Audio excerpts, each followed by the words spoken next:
Une vingtaine de départements, 3 régions, 18 000 communes, 3 millions de voix supplémentaires en 5 ans. Le camp de Marine Le Pen se félicite du résultat de la candidate du Rassemblement national, d'autant que sur les 3 dernières élections présidentielles, le score du parti augmente systématiquement alors que celui de son adversaire recule.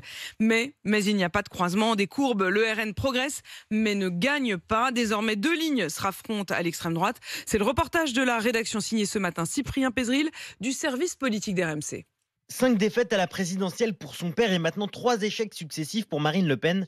Alors malgré son score inédit dimanche, Éric Zemmour y voit une fatalité. C'est la 8e fois que la défaite frappe le nom de Le Pen. Cela fait trop longtemps que ceux qui aiment passionnément la France sont vaincus. Marine Le Pen serait-elle une machine à perdre? La droite nationaliste devrait-elle se trouver un autre candidat pour la prochaine présidentielle dans 5 ans?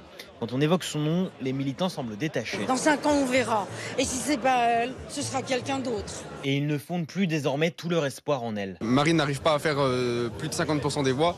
C'est bien triste. Donc maintenant, pour les prochaines élections, ça sera à définir par les militants du Rassemblement national. Dans le parti, à côté, il y a des gens de talent. On l'a vu pendant cette campagne, beaucoup de gens qui gravitent autour d'elle, qui sont brillants. On a Jordan Bardella qui est un très bon orateur et qui est un eurodéputé excellent. Donc on verra ce que donnera l'avenir. Mais pour l'avenir, Marine Le Pen n'exclut pas de se lancer une 4e fois dans la course pour l'Elysée. Elle n'aura d'ailleurs que 58 ans.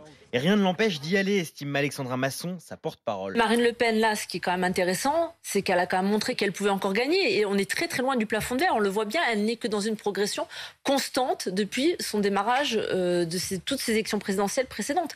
Donc elle ne fait qu'augmenter. Et si Marine Le Pen n'est pas candidate, qui pour la remplacer? Qui pour faire mieux?